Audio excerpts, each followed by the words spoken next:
What's up, everybody?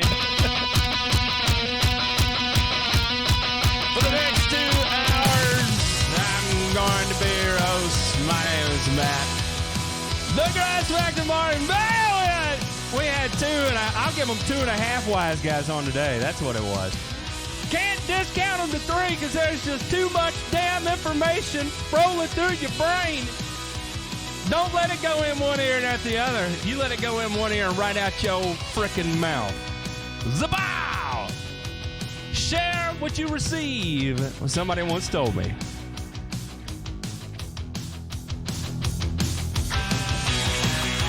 How's everybody doing today? I hope everyone's doing well. It is what is today? Wednesday? Beautiful Wednesday. And I tell you what, to be honest, this entire week, I have not seen sunshine since last week, maybe last Wednesday. We're going through a big transition period at work right now, and I'm literally in the bunker until about 6 in the afternoon. And then I come back, spend a little time with my kids, put them to bed, and then I go back in at about 9 o'clock. And just hoping to get through this sooner than later. I don't know, maybe tomorrow. I'd be a big fan of that.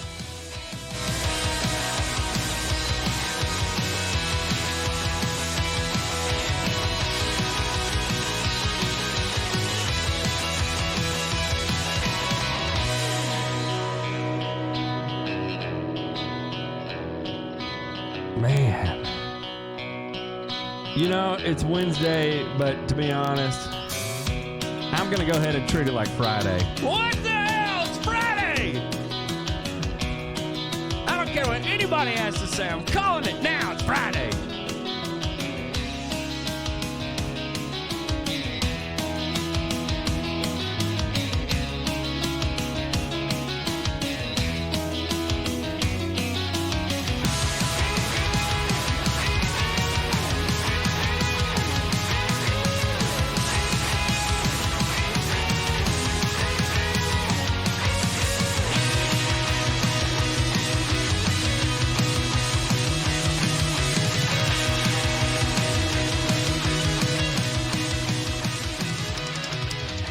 That's right. Frankie said he's out there trucking. That's what I'm talking about. Go get your money, Frankie. Take it to the next level. Look at this. I got my wife getting involved here. Hey, baby. I appreciate you jumping in. Yeah, so it's that time of year where you're starting to wind down in the fall, and I work on obviously the manufacturing side of things now, and on the manufacturing side of things, this is when really you start to put into motion everything that's going to take place next year. And as I watch my email just continue to pile up, because I have about 20 minutes a day to actually sit down and reply to emails, because literally when I'm in the bunker, I'm actually in a bunker. I'm in a part of town where I do not have cell signal.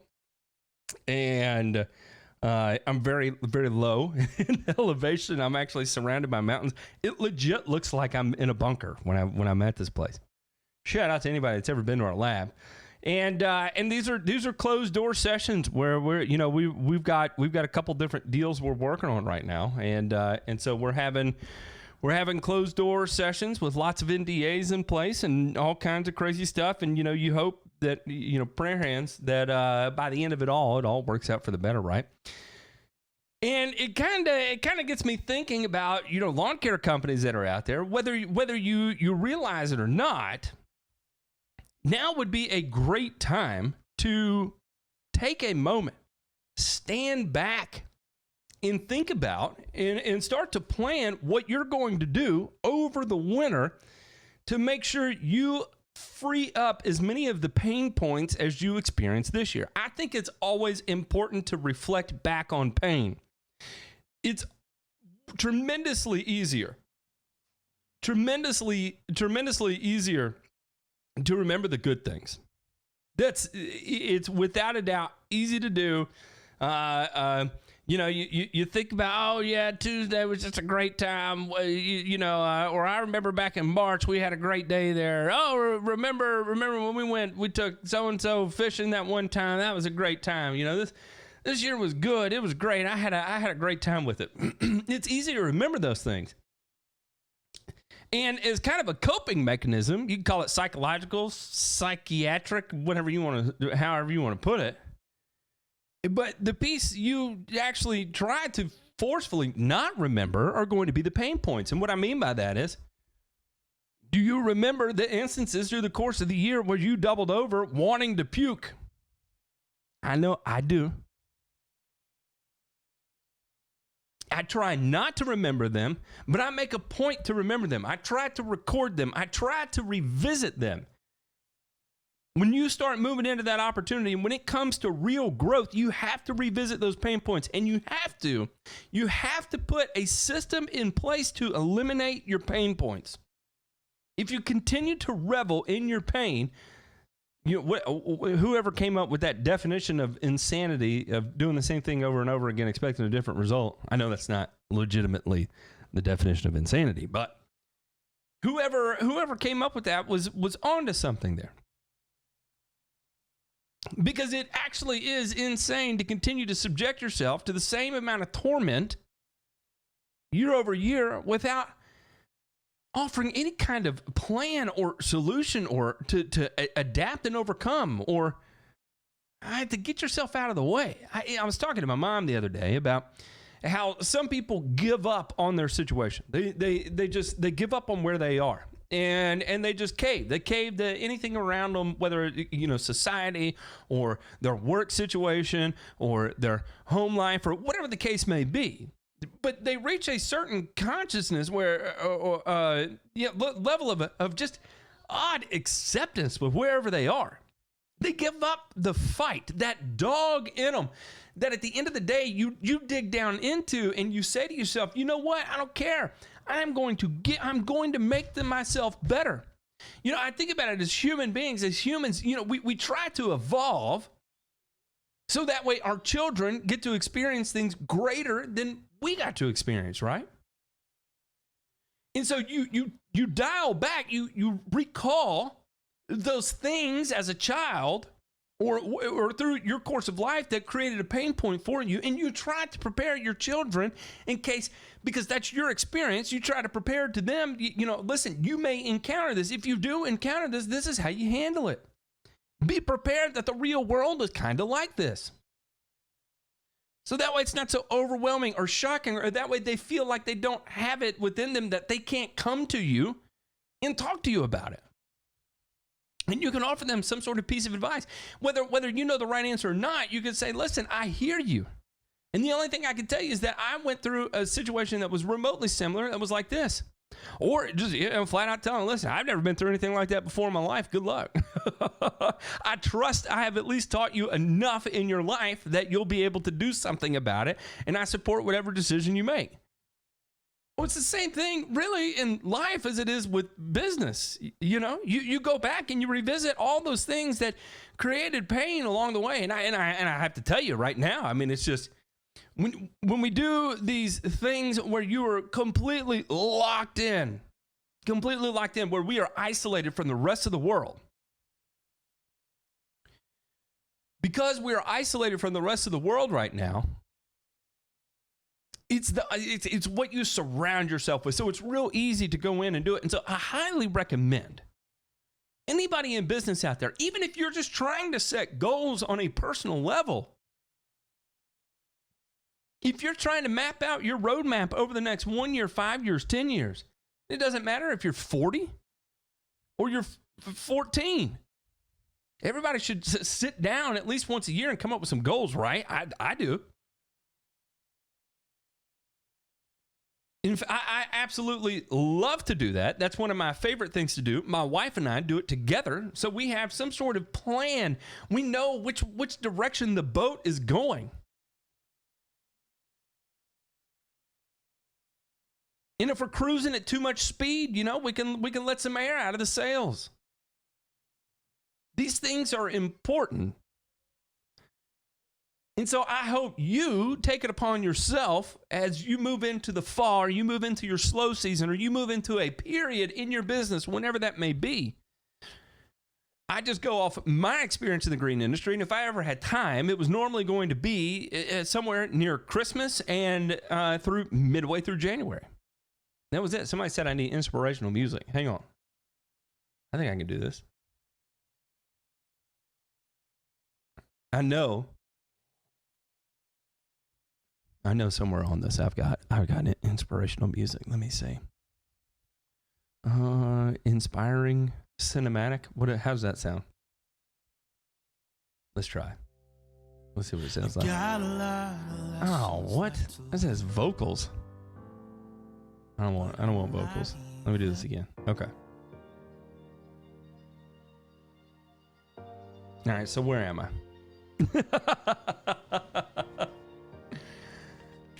So where am I? Okay. I know in my experience in the green industry, my time to be able to revisit these things, boy, I had my headphones on weird, and I feel so much better now that I have them corrected. I can actually hear significantly better. It was real weird, real tinny sounding. Now I got some bass back. I feel normal when I get up on the microphone. So I can recall on my experience that winter was the time to do this, that time period at the end of the year where you sit down and you just go through, and as painful as it is, especially revisiting all those pain points. But remember, the quest, I don't know, maybe this part is shocking to me. Maybe this part to me is shocking.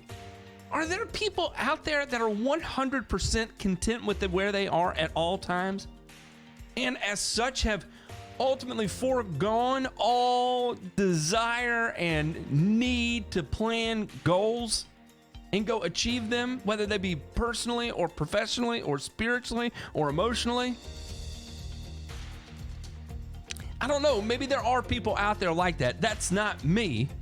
And I have to say, probably for anyone who's an entrepreneur, that doesn't exist. There's a certain level of competition that goes in all this. And you have to pick and choose who it is you're actually competing against, right? Because if you're consistently competing against somebody else, you'll never reach a certain level of satisfaction. In fact, a lot of times jealousy will get in the way and cloud your decision making. And so it doesn't necessarily always make sense to go against somebody. Maybe sometimes, instead of going against somebody, it's overcoming yourself. It's when you line up those days together where you say, you know what, I've had enough. I can't do anymore. That's it. I quit. I throw in the towel. I'm done for today. I'm going. Y'all have a good one. See ya. Where maybe you allow yourself to have 2 of those a month. And you say, you know what, I'm in crunch time for the next 3 months. I can't have a single day of that.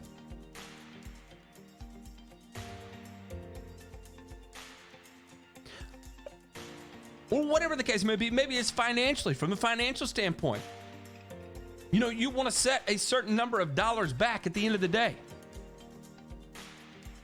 at the end of the month, at the end of the year. Break it up into small bites. Take off a piece at a time, but absorb yourself in it. Absorb yourself in it. Shut off the rest of the world where there's no interference, where there's no distraction. Go isolate in your own compound. Bunker, as I was calling it. You know who else has a bunker? Hecubus, who's on at night. He comes out of his bunker and come to the radio show.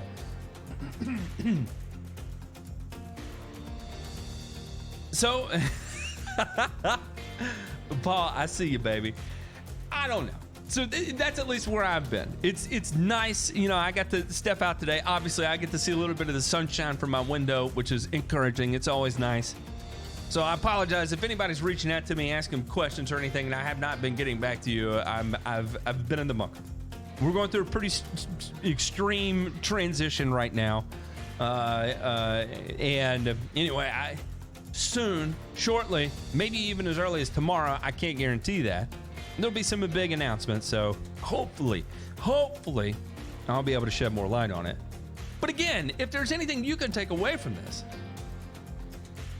I encourage you to do the same thing. Embrace the pain. Stand up to it. Face it head on. And use it to develop solutions. Real solutions. The longer you let the pain keep you down, the closer you become to just giving in. And when you give in my opinion, you give up.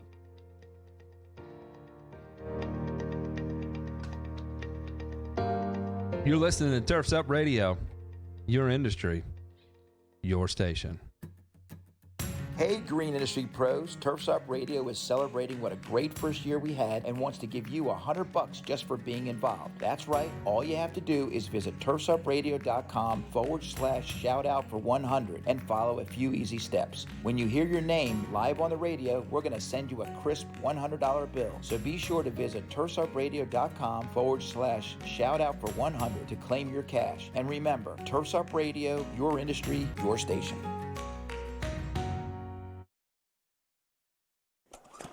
Hey guys.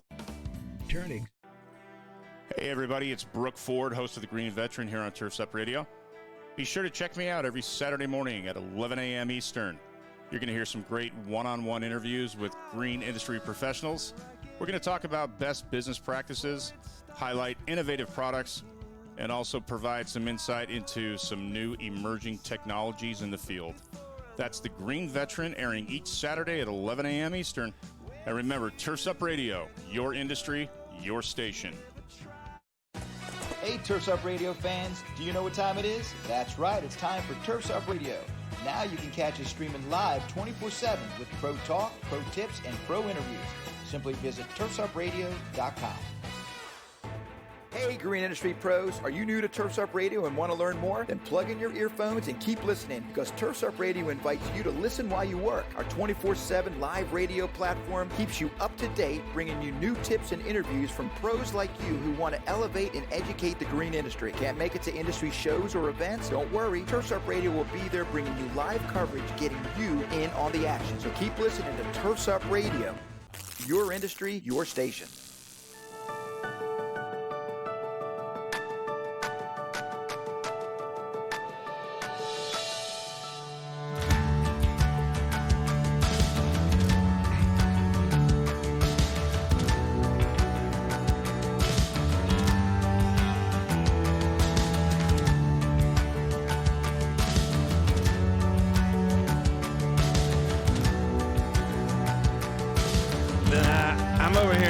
Drinking a kombucha on camera. My wife got me into this, and somebody asked if it was a.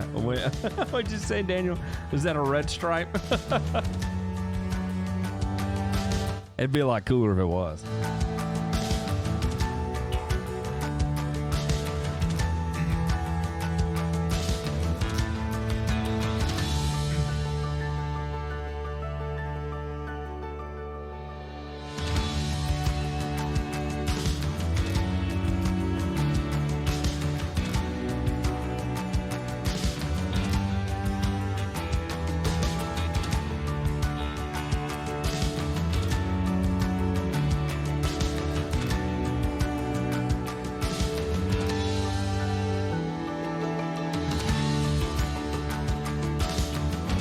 All right. I was kind of getting everything situated over here on my end. This is kind of funny. Man, I miss will you ever do your old style videos again? I miss the whiteboard knowledge.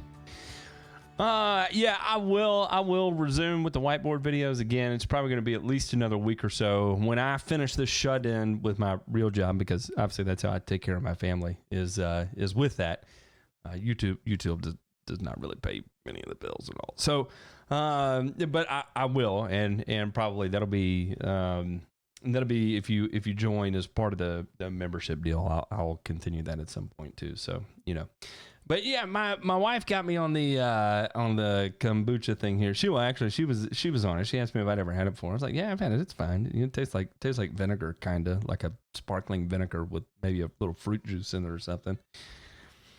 And she ordered some, so I don't know, had some kind of coupon when he saved a lot of money or something, and so I was like, okay, I'll drink one. Like, it's good for you. It's good for your stomach. I'm sure it is. So I'll go ahead. I'll drink it. I'm drinking it. For those of you that are playing along at home, this is one of those things. Occasionally, from time to time, I tell you what, I meet some people out there that are just incredibly awesome. And one of the listeners, his name is Brandon Falk, and I just want to give a huge shout out to Brandon Falk for playing along. Is really the only thing I know how to describe it. The other night, relatively late at night, boy, we were knee deep into, and I don't know what Brandon does for a living, but I'll tell you right now, it's something professional. He does not have the kind of job that I have. He has like a real job, and he's probably got like a real degree, and probably leads a very successful life, and clearly has an IQ that is beyond. Beyond three times mine, and anyway, we were going pretty knee deep into the world, and from time to time I really enjoy becoming hyper obsessive compulsive on a very particular topic and beating it to death, right? Of just going as deep into the most minute detail as humanly possible. And I considered talking about it today, but I think it's just a little bit over the top when it comes down to it. Because I was actually uncovering some things about peptides and actually how to derive peptides that I had never even seen before. And even pieces of peptides where you start real large on these root growth promoting peptides and then work your way into individual pieces of these RGFs. And then you start getting into the growth promoting peptides that are going to affect the like individual sections of the root. All right, I'm trying to keep from getting just over the top. Over the top. Yeah, I guess scientific is really the word I'm looking for there. And so I considered doing it because, boy, we went really deep. And again, shout out to you, Brandon. We were really firing some things back and forth, and he was helping me understand what each of these things do. And I just want to say big thank you for that. And the neighbor dominator, man, I had a great time talking with you the other day too. You're very welcome. You're very welcome. I hope you were able to take something away from the conversation. I enjoy having just candid conversations, right? Can you hear my kids in the background? I mean, they're going nuts right now. I enjoy having candid conversations about different topics, and can you hear that? That's unbelievable. That is unbelievable. And it's funny because you kind of pick up the pulse as far as what's going on when you're talking to people like that, and you realize that you start to understand why when Ray and I hop on the show and we have a conversation specifically about like humic acid or something, why all of a sudden it gets a little controversial is the word I will use. It gets a little controversial, and you hear it because, like when he and I got on the phone, immediate kind of questions that were coming through. You're like, oh, come on, let's dispel a couple myths, and it was great because he totally called me with an open mind too. Where he's like, hey, if I say something like this, tell me, is that on point or is that off point kind of deal? And so there was, willingness there to look at it from an abstract point of view and then narrow down on a more hyper focused level. And so that was a good time. So the neighbor dominator, thank you, good sir. Thank you. And then when I was like, well, maybe in that same vein, if we were talking about that, maybe it would be interesting if we talked about one of these presentations I came across from Dr. Krauser, however you want to pronounce it. I don't know.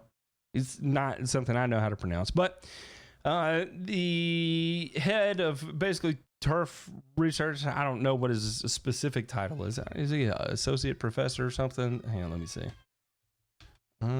Bill Cruiser, UNL. See if he's got a LinkedIn. Assistant professor, extension turfgrass specialist. in the turf and landscape systems, has a bachelor's of science in soil science, his master's of science in soil science, and a PhD in horticulture. Went to University of Wisconsin at Madison and got his PhD from Cornell. Bright guy. The guy gets it. And he put together this presentation, in a very long presentation, mind you. This is a 228-page presentation that is probably more complete, more wholesome, and offers more information than 4 years of university studies. I'm just going to throw that out there. This is a turf degree condensed down into 228 pages. Kinda. For the most part.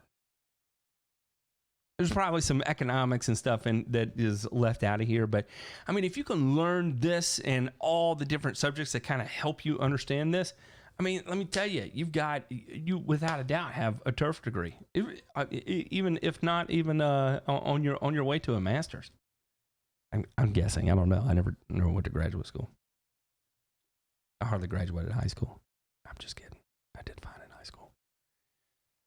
And so I thought we would talk about it. And this is why I love it so much. And I'm just going to read kind of the agenda of this presentation right here. There are basically 4 major points of this agenda. And when I talk about these, I think it's going to be easy that if anybody is listening right now and knows me, they're going to hear this and going to be like, oh yeah, that's right up Matt's alley right there. And so it goes like this, right? Number 1, understanding healthy plants. Number 2, the plant health myth. The plant health myth. Number 3, promoting healthy environments. And number 4, minimizing stress with products. And so why I think that's so important is that there's a lot of these myths that are put out there and then kind of quickly dispelled, right? And a lot of these reasons why you can run into these situations is that it may be actually a problem that is not easily identifiable through whatever it is you're doing. So let me kind of step back from that because that's kind of complex right there. But first and foremost, and actually, let me see if I can throw this up on the screen right here. Let me make sure there's no sensitive information up here either before I start doing a screen share. Because, let me tell you, I don't know if I can just start, throwing stuff up. Is this one it? No, that one's not it. This is going to be PowerPoint presentation. Yes. All right, I'm going to transition this over. Do I have music down? Okay, music's down. All right, so wait, that's the wrong window. Okay, so in this first kind of picture here, and I'm doing a radio visual, right? So follow along, just follow in your brain. Imagine this is me talking about this, okay?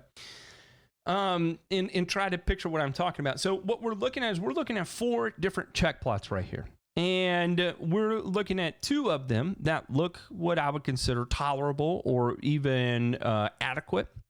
And then you're looking at 2 which look pretty poor. And what has happened is that they were soil sampled and they were tested for root depth in these 2 areas. And what you find is that in the areas that look bad, you're seeing significantly greater root depth in those areas that look bad. And so they started to explore why does this particular area look so bad compared to, well, the controls. And what they actually identified was that the phosphorus deficient turf had an increase in root mass. So they were able to elicit a physiological response out of the plant by starving it of phosphorus. And why was that happening? Well, this is existing turf, right? This is existing turf. What happens is if you begin to stress the plant, it's going to have some sort of physiological response, a coping mechanism, if you will. You think about it from the human perspective, and like how do certain vaccines work? You expose them to antibodies, and your body develops resistance and the ability to fight these things. Well, if you deplete a plant of phosphorus, it's going to start to freak out, because phosphorus in particular is kind of the key to all life. Anything living is all really dependent on phosphorus, right?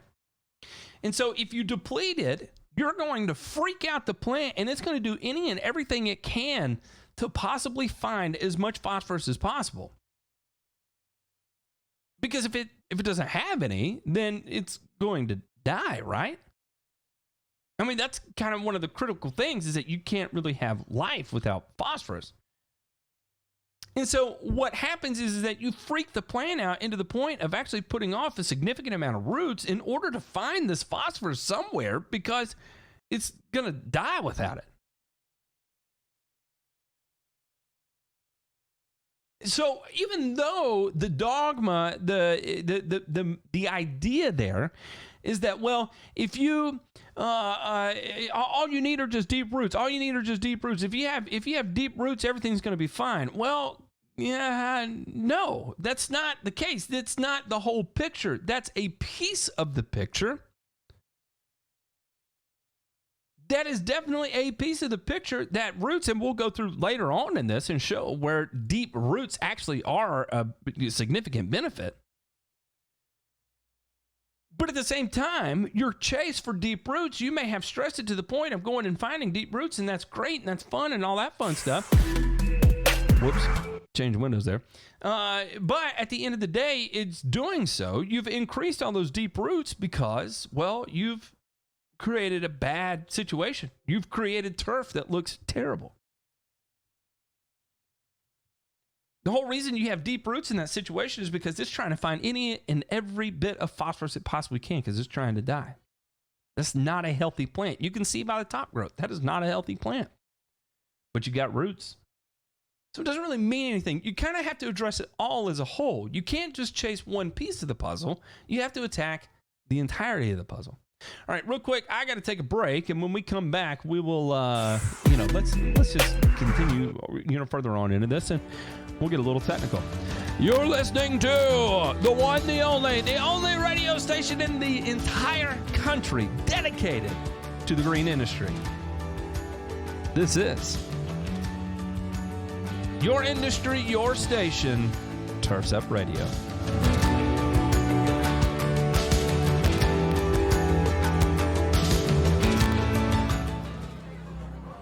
Hey everybody, this is Hecubus from the Nightcap.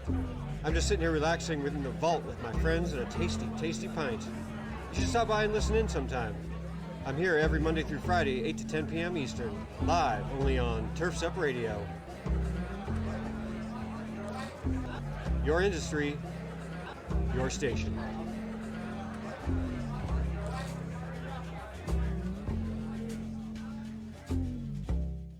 Every Wednesday night. Uh-oh, guess what day it is? Hump Night with The Duck. 7 Pacific, 10 Eastern. Only on Turf's Up Radio. Hump day? We have to put up with this? The Rock! The hot place! You're not the top. Did I say something wrong? The Duck. On Turf's Up Radio. Turf's Up Radio. Your industry, your station. Hey, landscape pros, are you tired of digging through rocks and roots and breaking shovels in the process? Then it's time you checked out the Geo Ripper 616. It's a landscaper's dream with the Makita 6 Series 2-cycle engine producing over 4 horsepower of raw performance. The 616 digs deep in up to 16 inches of the toughest soils. Lighting, landscape, and irrigation contractors already love this improved lightweight trencher with its ability to get in and get out faster, easier, and with less ground disturbance. And you will too. This redesigned Geo Ripper 616 comes with 2 heavy-duty digging chains and a whole mess of helpful extras. To learn more about the Geo Ripper and how it can help you out in the field, visit georipper.com today. Are you a military family with a spouse on deployment away from home? Did you know that nonprofit Project Evergreen has thousands of volunteers across the country ready to help military families with lawn, landscape, and snow removal services? We call it Green Care and Snow Care for troops. If you are a military family and would like to receive this free service, or if you'd like to volunteer to help, visit projectevergreen.org. Project Evergreen, creating a greener, healthier, cooler Earth, 1 yard at a time.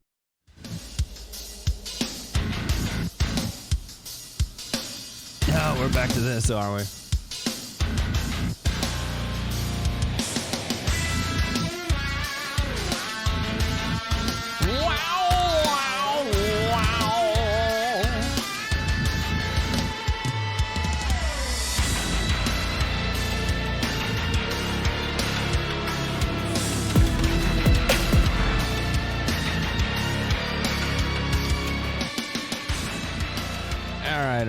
All right. Let me get this turned down here. I'll turn that down.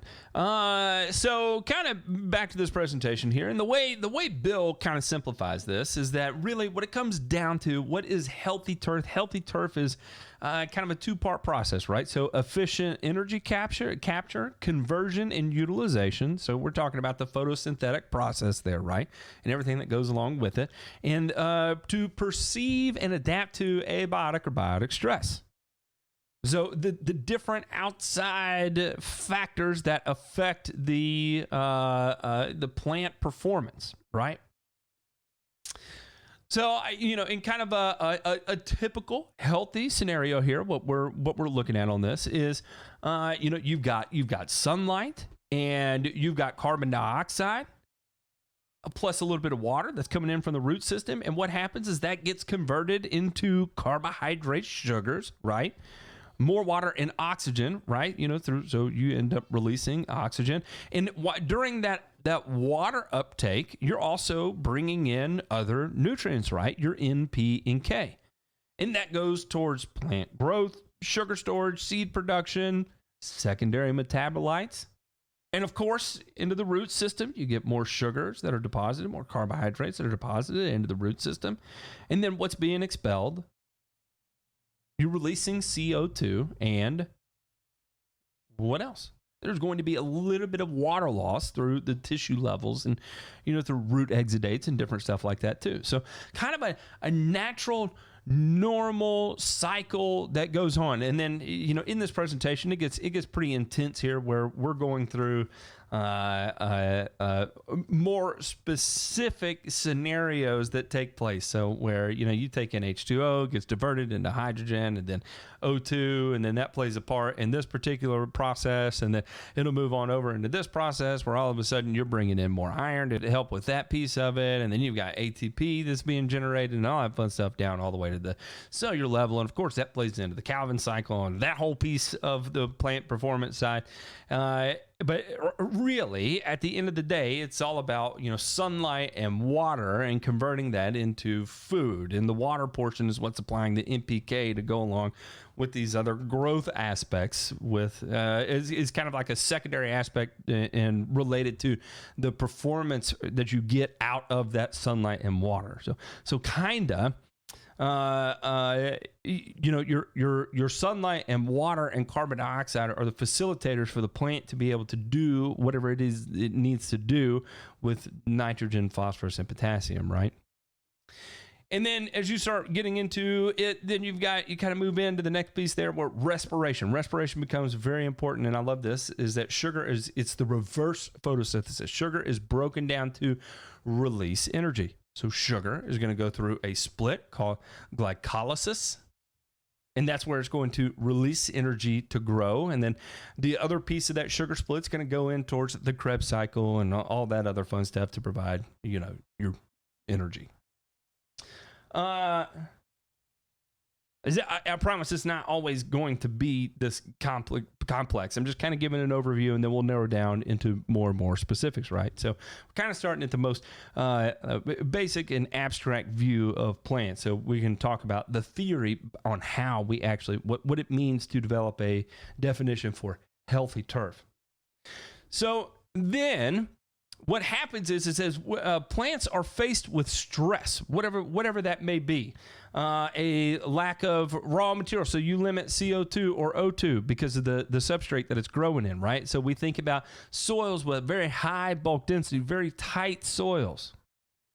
You lose either water, the ability for gas exchange with CO2 and O2. That can happen, or you have environmental conditions that get affected. So we're talking about temperature or access to sunlight. You start to face stress, right? That's going to induce a response, a stress response.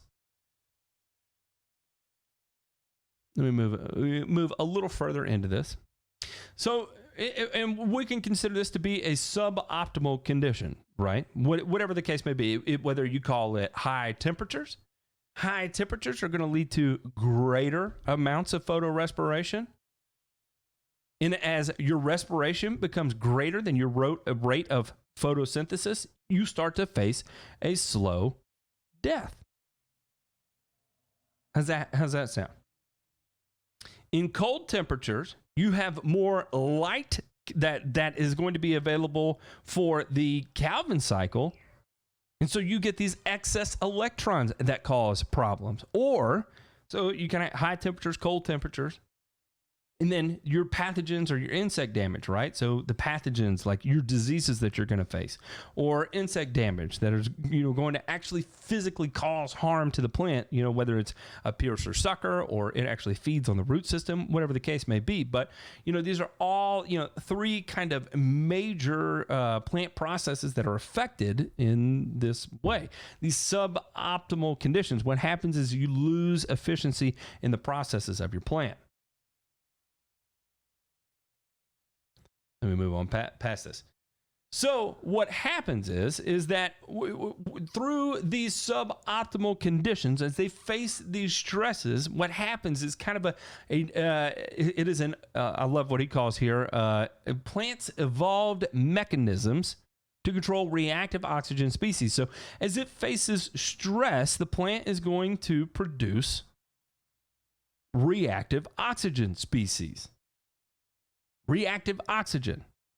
And remember, as you get a buildup of these reactive oxygen species within the plant, that's where you start to cause problems, right? You're going to have cellular death and all kinds of just weird things take place. And how do you normally fix these amount of free radicals? Free radicals, have you ever heard that in the human body? Well, you have antioxidants, right? Whether that be vitamins or pigments, right? So they show here that antioxidant proteins quench reactive oxygen species. So our antioxidants are actually used within the plant. And these are actually derived from proteins, right? So we have superoxide dismutase. I have no idea what that is. We have ascorbate peroxidase and catalase. A little enzyme activity there, but this is what is actually going to remove this reactive oxygen within the plant. However, there is a piece of this that actually elicits a physiological response in the plant. That is a positive thing. A little bit of reactive oxygen species within the plant, so a little bit of the free radicals, they're actually going to serve as a signal to different molecules, right? And the plants will adjust the amount of the concentration of antioxidants that are within the plant. And you'll get an altered gene expression, or you'll have altered hormone levels, or you actually get a change in morphology or physiology. And this is what is going to help the plant adapt to stress.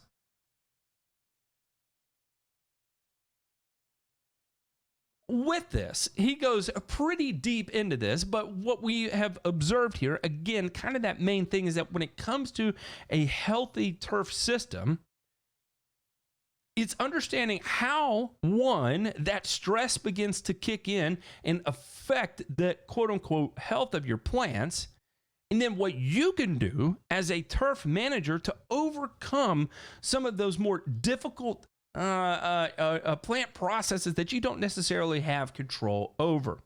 Because again, at the end of the day, it's all about efficient energy capture, conversion, and utilization. And how we perceive and adapt to, how the plant perceives and adapts to abiotic and biotic stress. So again, remember, we're understanding what actually healthy plants are, the plant health myth, promoting healthy environments, and minimizing stress with products. That's exactly what we're going to get into. But before we get a little deeper into that means actually we're up on break time. So let me take a break real quick, and when we come back,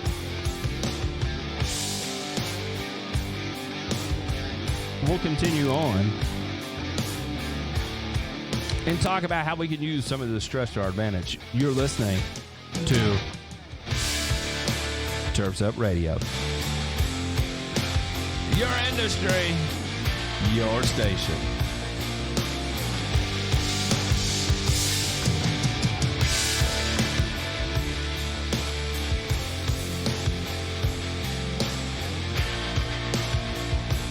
Every Wednesday night. Uh-oh, guess what day it is?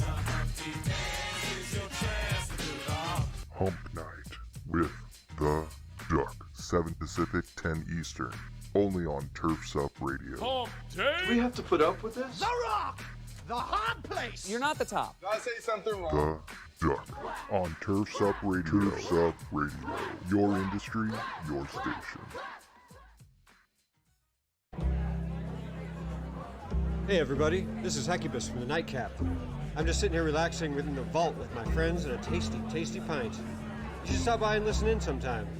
I'm here every Monday through Friday, 8 to 10 p.m. Eastern, live only on Turfs Up Radio. Your industry, your station.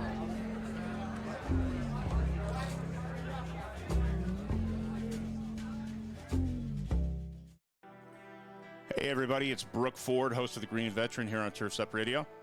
Be sure to check me out every Saturday morning at 11 a.m. Eastern. You're going to hear some great one-on-one interviews with green industry professionals. We're going to talk about best business practices, highlight innovative products, and also provide some insight into some new emerging technologies in the field. That's The Green Veteran, airing each Saturday at 11 a.m. Eastern. And remember, Turfs Up Radio, your industry, your station. playing the best music. Hands down and dirty. Turfs Up Radio. Turfs Up Radio. Turfs Up Radio. Turfs Up Radio. Turfs Up Radio. Turfs Up. Turfs Up Radio. Your industry, your station.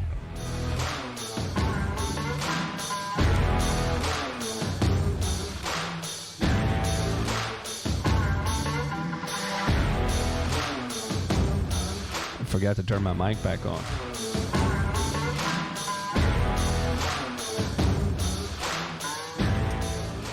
All right, so we're going to jump back into this presentation here. I kind of left it on the screen. Sorry about that. And this is where we are. And we're going to talk about ways we can use stress to our advantage. And these are ways that we probably already normally do this, right? I think for the most part, a lot of these things people understand as things you can do to improve the condition of your plants, right? Or use the own physiological response, use the own defense mechanisms within the plant to produce a healthier plant, right? And the first one we're going to talk about is moisture, right? If we start to deprive a plant of moisture, what do we normally get? We actually get an increase in rooting because the roots start to move a little bit deeper to find water. So as we decrease the frequency of our water and increase the depth at which we water or infiltrate water into the soil, whether we're using a wetting agent or whatever the case may be, what happens is that the roots will chase that water, and we can actually physically manipulate the plant into chasing that water deeper. Everybody knows that. Mowing. We can alter the rate at which we mow. Therefore, we cut off less with each individual mowing, with each, what is the word I'm looking for? Consecutive mow. As we decrease the amount we're cutting off the top with each consecutive mow, we're actually increasing the density of the turf. Verticutting, you're going to see this more in lateral spreading turf types, right? So whether that be like what is the big one I'm looking for? Is bent grass or a Bermuda grass. Oftentimes you verticut, so that way you chop up the stolons, you chop up rhizomes, depending on how deep you run your verticutter, to increase the density of the shoots. You're providing more space. You're cutting things up. You're providing more pain points that as a natural stressor, as a natural stress response, you're going to increase shoot density through verticutting. Traffic. How do we manage traffic? Well, one of the ways we manage traffic is by managing organic matter. Nutrients, we know we can influence the rooting of the plant through nutrient, either surplus or deprivation. The more we begin to starve a plant, the more it's going to start to freak out to go find nutrition. And then we can manipulate disease through population ecology, and we don't really have a whole lot of influence on that, right? But it's something that can be done, especially now as we begin to make changes in the things we're doing with actual like live biology and the whole development on that sector. One of the things you can do is actually start to manipulate the concentrations of specific bacteria or specific pathogens in the soil to combat other pathogens. Now, let me caveat that. One thing I want to stress there is that there's still a large unknown when it comes to that. And when we talk about that, depending on the structure of your soil, the pH of your soil, the organic matter content of your soil, you're going to get many different responses when you start to apply these materials, assuming they are valid materials. And so I just stress that you need to understand how your specific soil, wherever it is you're choosing to apply this, is going to respond to this. Because the situation you don't want to run into, and this has happened before with other products that were out there when this initial bugs in a jug thing kind of came about, there really is very real validity to it. But at the same time, it's also one of those risk characteristics we talk about, where before I was talking about risk characteristics that come along with biochar. I would love to go tell everybody that it's this perfect product and it's going to solve anything you so choose to do, when in reality, that's not what's going to happen.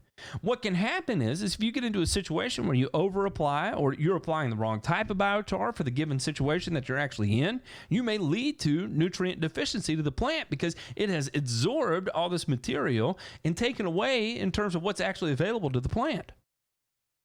What happens when you're working with live biology and you push one specific strain or one specific, whatever the case may be, into very high concentrations, you don't know, one, what is that specific strain's food source or primary food source or favorite food source, and you also don't know what are those natural predators. So as you force it into one direction and to proliferate and have these very high concentrations in populations of these single or even 10 or 30 different bacterial strains, what happens is that they may grow to such a large population size that they may become cannibalistic, or they may take out other positives that are in the soil, or they may be turning on actually things like nitrogen themselves in order to survive. Remember, there's that whole bacterial response that goes along with converting ammonium into nitrate, right? And so if it's going after all this ammonium and converting it to nitrate and all your nitrates leaching out, or it's not leaving anything left after the fact, you're kind of up a sleeve, because every time you apply nitrogen, it's immediately gone because the populations have gotten so high that I apply and it's gone, I apply and it's gone, I apply and it's gone. And you're like, I don't understand. The first year I was putting this out, I was slamming with results. It was looking awesome. Year number 2, it did okay. And year number 3, I'm really up a creek. We've seen it before happen. I've watched it happen. In fact, I could have somebody on the show and just have them talk about their experience as a lawn care company that saw consistently dwindling effects the longer they ran these materials. Because there was no more control. It lost control. Remember, we had rayon. When it came that the degree of difficulty that increases when you're managing turf a lot of times has to go along with, your height of cut and how much performance you want to get out of it. And as the degree of difficulty increases, the harder you want to push it or the finer you expect that turf to be, you have to have more and more control. And when you're using products like this, a lot of times, number one, what you're sacrificing is actual control. And so I'll tell you kind of the end of the story. What happened with that one applicator is the populations became so extreme, the populations became so high that it would no longer respond to fertilizer at all. And it wasn't until fertilizer was applied at such an extreme rate, the salt levels in the soil became so high, it actually caused the majority of the bacteria that he'd been applying over the last 2-3 years to die. He literally salted the earth to get them to die, to reset so he could get a physical response from the plant whenever nitrogen was applied.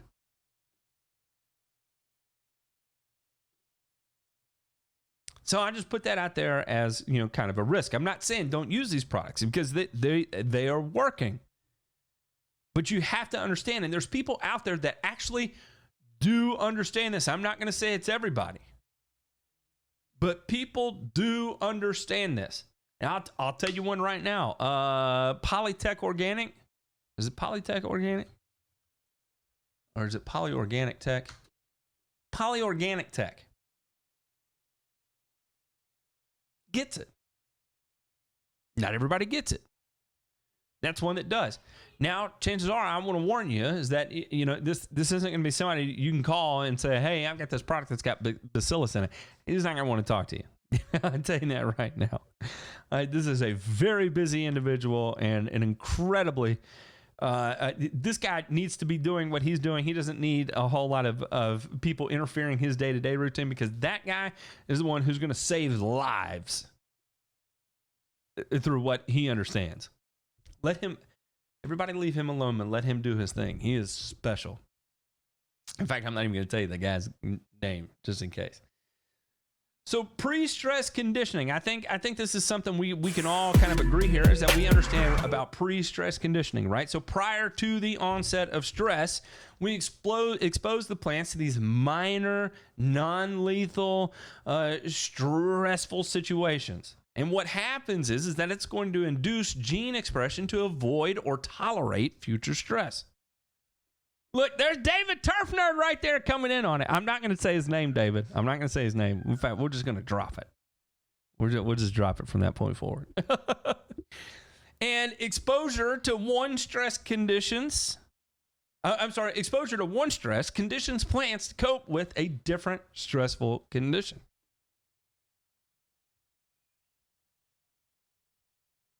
So we're going to talk about limited irrigation. And this is where we're going back to the whole managing your water to influence the depth of your roots, right? So here's kind of the theory is that you do a water stress, right? You stress it with water. You deprive the plant of a little bit of water. Oxidative stress starts, and the plant begins to kind of react to it by deeper rooting because it's going and looking for more. You get increased antioxidant production, right? So that's going to be a positive thing that happens there. And increased carb storage. So as you get more root proliferation, you're also getting more carbohydrate storage that takes place too. And as a result, the plant can handle greater amounts of stress, even beyond the water stress part, because of this flooding of this antioxidant production. You get a plant that can tolerate more environmental extremes. And then they kind of get in here. Bill starts to show a chart where the depth of the turf grass roots based on the amount of water that was applied, right? So real simple, when they're doing deep and infrequent waterings, in the month of June, July, and August, you have a statistically significant greater amount of turf grass roots in comparison to the same turf that was managed under light and frequent watering. Water stress increased the temperature tolerance. Drought preconditioned turf increased heat tolerance. So as you're moving into those hot periods, starting to starve it a little bit, depriving it of that excess water moving into the period of heat. Some people, when they get into it, they're like, oh, I'm moving into a period of heat. I ought to increase the water. I'm going to raise it. I'm going to add a day to the irrigation system. That's what I'm going to do. Well, you're foregoing. You're actually kind of setting yourself up for failure there, because if you just would have kept it the same, maybe even subtracted a day and increased double the length of time you water, where you're really forcing water downward, then you can begin to elicit those preconditioning like responses through antioxidant production.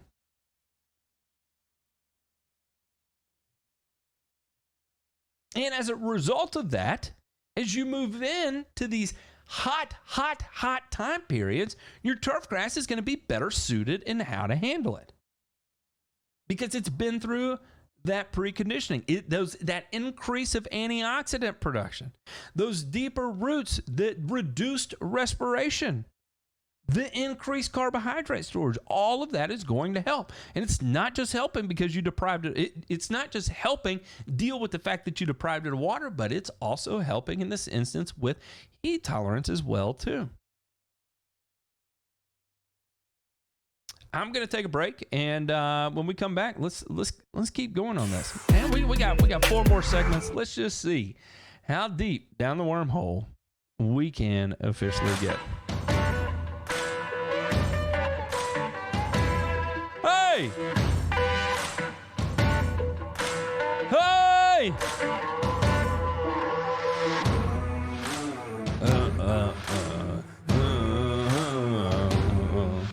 All right, you're listening to Turfs Up Radio, your industry, your station.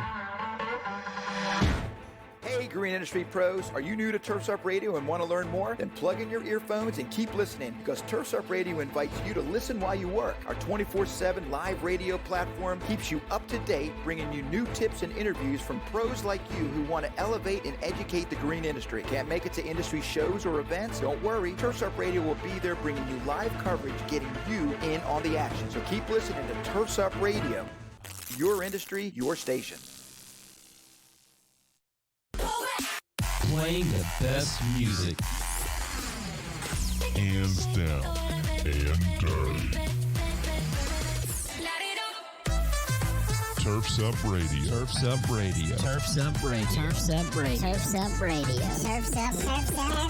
Turfs Up Radio. Your industry, your station. Hey everybody, it's Brooke Ford, host of the Green Veteran here on Turfs Up Radio. Be sure to check me out every Saturday morning at 11 a.m. Eastern. You're going to hear some great one-on-one interviews with green industry professionals. We're going to talk about best business practices, highlight innovative products, and also provide some insight into some new emerging technologies in the field. That's the Green Veteran, airing each Saturday at 11 a.m. Eastern. And remember, Turfs Up Radio, your industry, your station. Every Wednesday night. Uh-oh, guess what day it is? Hump Night with the Duck. 7 Pacific, 10 Eastern. Only on Turfs Up Radio. Hump day? Do we have to put up with this? The Rock! The hard place! You're not the top. Did I say something wrong? The Duck. On Turfs Up Radio. Turfs Up Radio. Your industry, your station. Well, boy, I thought I still had that going there. I meant to come out of the break with this.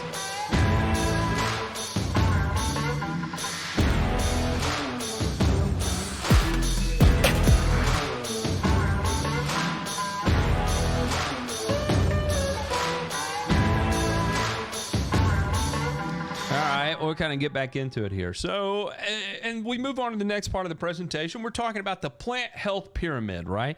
And so we're going to go from those foundational points of the plant health pyramid. Foundation. This is what you can build the rest of your plant health program on. And number one, it has to start with soil management. Soil management is the number one piece of the puzzle. No matter how you want to slice it, dice it, whatever the case may be, soil management is number one. And there's lots of pieces to this. So we could be talking about the structural composition of your soil. We could be talking about the texture of your soil. And we could be talking about the air and water content of your soil. And we could also talk about that from a nutrient perspective too. Also the chemical piece of it. So we're talking about pH. We're talking about the amount of organic matter in the soil. We're talking about the amount of available nutrients. And then we're talking about the biological piece of the soil. We're talking about the microbial action that's going on in your soil. Invertebrates like your worms, and also animals too. Think about moles and those fun types of things. All of those kind of play into it. They can be positives. They can also be negatives, right? Right? We start getting into nematodes and grubs. That can be a negative thing. Moles can be negatives.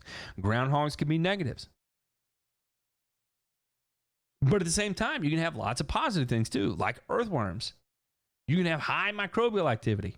You can find your sweet spot with organic matter content depending on what type of situation you're in. You know, if you're growing Kentucky bluegrass that you're maintaining at 185 thousandths of an inch or 240 thousandths of an inch, organic matter content, native soil is not going to be your friend in that scenario. The closer you can get to sand and have complete and total control, the higher the probability you're going to have success doing that. So that all kind of plays into each one of those, right? Does that make sense? And does that make sense how, as a foundational point, how soil management is the most important piece of it? And they kind of get into different things here about, you know, trying to avoid creating layers as you do your sand top dressing, light, frequent sand top dressings, pound sand, or is it the Turfgrass King always says, #pound sand.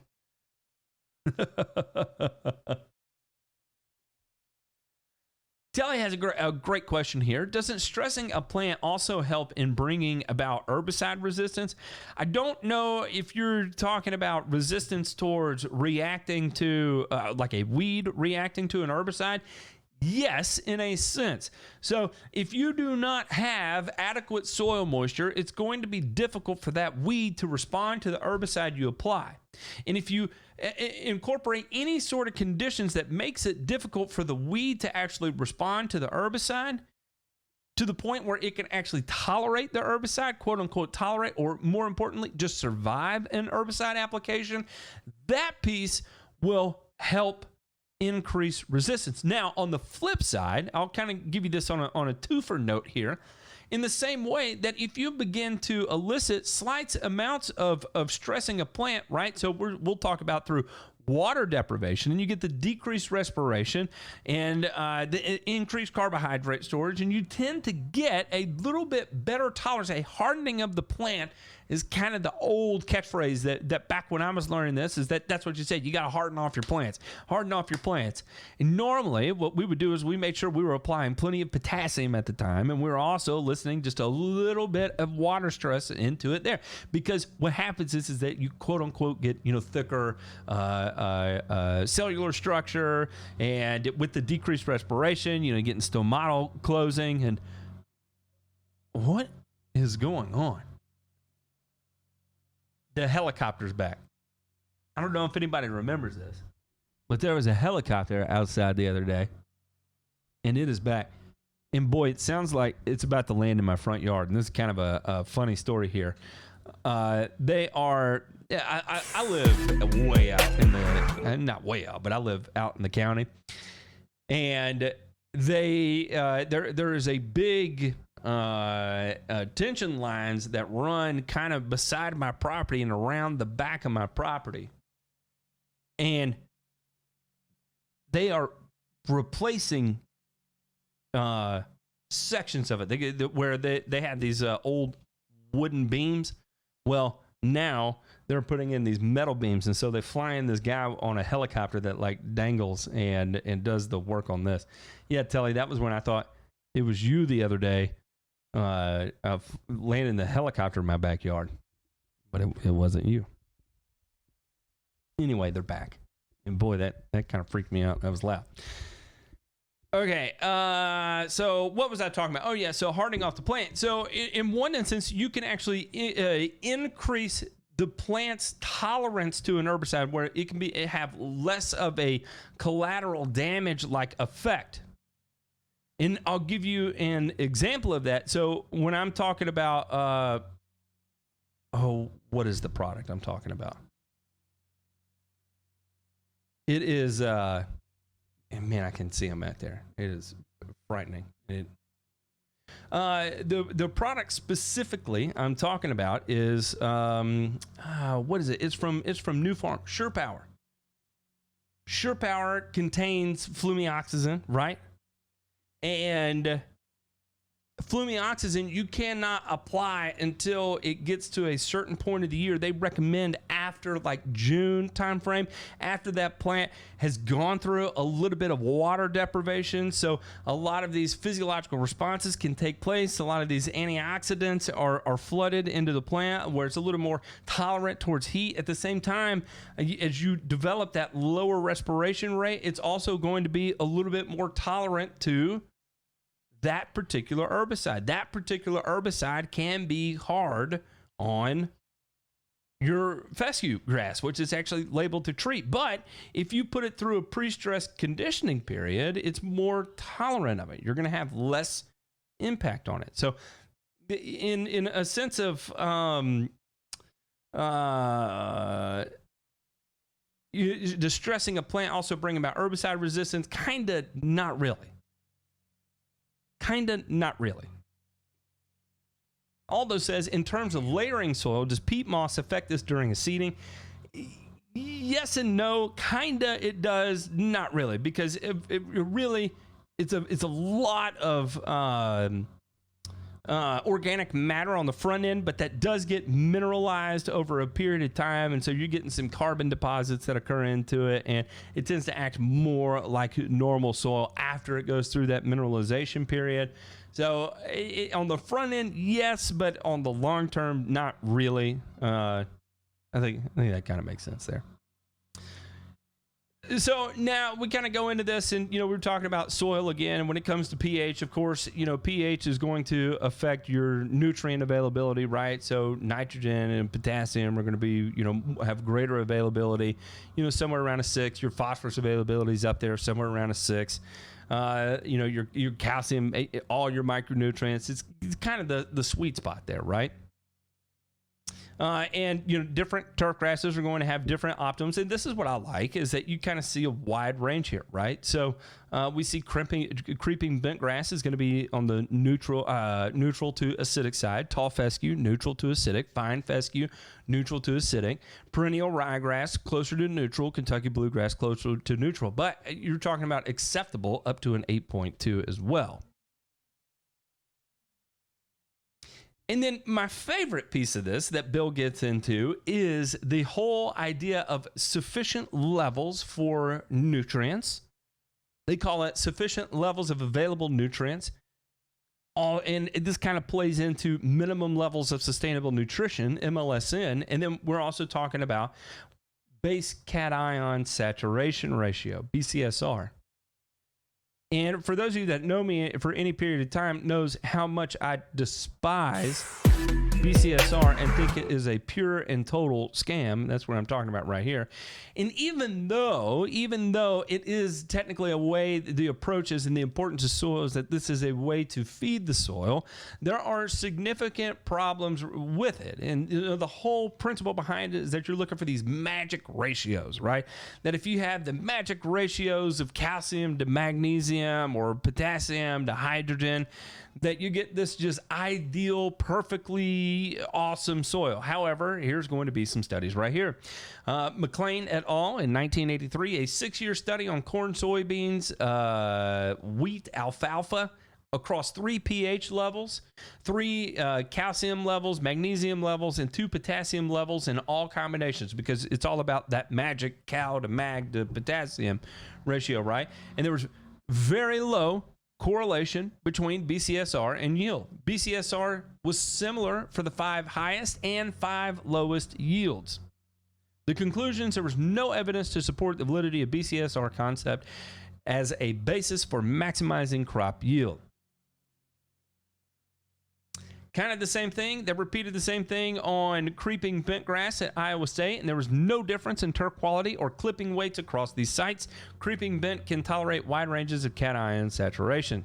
Difference in clipping nutrient concentrations existed but did not affect turf growth. Okay? Does that make sense? We kind of get in there and we kind of understand that just because you have magic ratios of one to the other, that it doesn't actually have anything to do with anything. Because remember is that the 5 worst performers in an agricultural field also had magic ratios, and the 5 best also had magic ratios. So it doesn't really matter because they're all going to do about the same thing. But what's more important is that you have actually a sustainable level of available nutrition. You have a sufficient level of available nutrition. Meaning the ratios that are out there are all just a bunch of noise and garbage. What's more important is that there is a minimum amount of available nutrients to the plant in order for the plant to perform. If you do not meet certain minimums, you are creating more problems for yourself.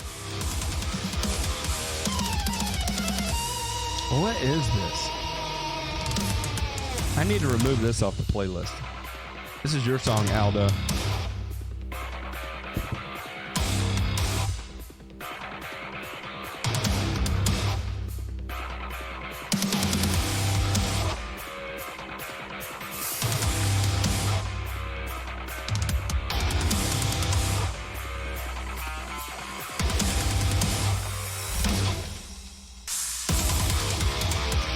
All right, you're listening to Turfs Up Radio, your industry, your station. We'll be right back. Every Wednesday night. Uh-oh, guess what day it is? Hump Night with The Duck. 7 Pacific, 10 Eastern. Only on Turfs Up Radio. Hump day? Do we have to put up with this? The Rock! The hard place! You're not the top. Did I say something wrong? The Duck. On Turfs Up Radio, Turfs Up Radio. Your industry, your station. Hey everybody, this is Hecubus from the Nightcap. I'm just sitting here relaxing within the vault with my friends and a tasty, tasty pint. You should stop by and listen in sometime. I'm here every Monday through Friday, 8 to 10 p.m. Eastern, live only on Turfs Up Radio. Your industry, your station.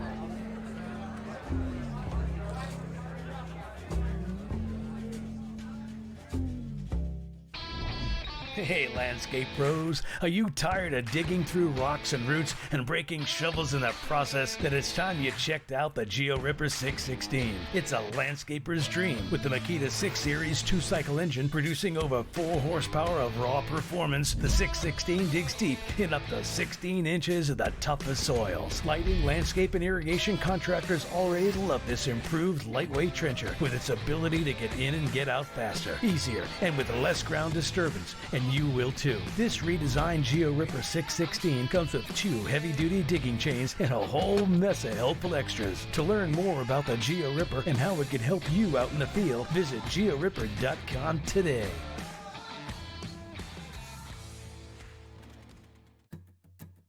Hey, green industry pros, Turfs Up Radio is celebrating what a great first year we had and wants to give you $100 just for being involved. That's right. All you have to do is visit turfsupradio.com/shout out for 100 and follow a few easy steps. When you hear your name live on the radio, we're going to send you a crisp $100 bill. So be sure to visit turfsupradio.com/shout out for 100 to claim your cash. And remember, Turfs Up Radio, your industry, your station.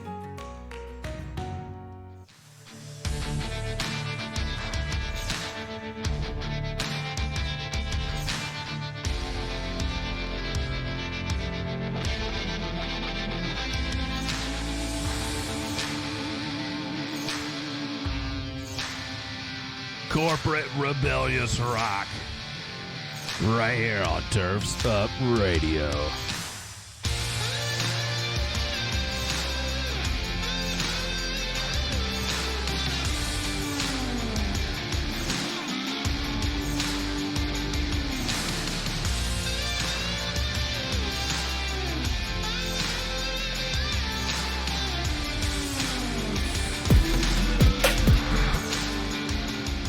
right, so we're going to get into this, and I kind of glossed over the whole idea of minimum level of sustainable nutrition because, I think we kind of beat that into the horse, and I could do an entire show on that.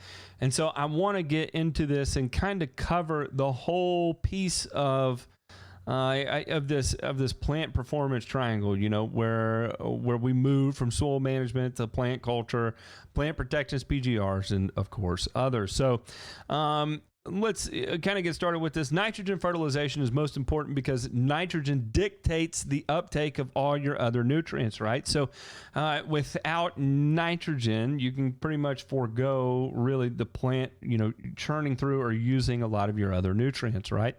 And so what, kind of glosser here is that the longer a piece of grass grows on a piece of property, the faster it accumulates organic matter. So over a long period, even if you're growing on pure sand, over time, organic matter is going to accumulate as whatever turf is, as long as there's turf growing on this pure sand.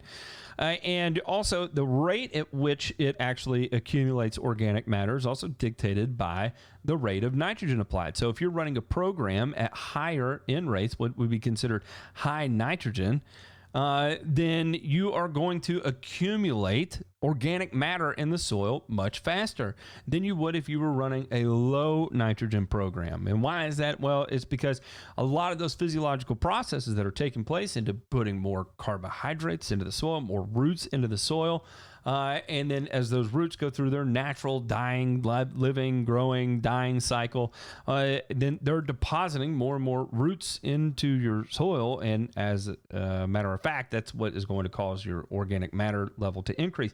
And kind of the next piece of this is as your organic matter levels increase, then you're actually accumulating kind of free nitrogen in a sense too, because as that organic matter gets fed on by microbial activity in the soil through rain and through warmer temperatures, you're going to get a release of nitrogen that is tied up in that organic matter. We think about it, some people apply organic matter fertilizers to the lawn. It's kind of the same way. You're getting it free from the plant material that's been digested there, either through that's been left there, either through clippings or the root cycling effect, whatever the case may be. You're getting free nitrogen out of it. So that's where it can kind of be to your advantage that if you do have higher organic matters in the soil, then you may be able to back down on some of your nitrogen. Take that nitrogen requirement off the standpoint of purely through inputs. And think about it, some people do it this way. Well, they'll take organic matter like a biostimulants or like chicken litter or whatever the case may be and go ahead and apply it to take the pressure off the purely synthetic input that you're having to apply to accommodate it.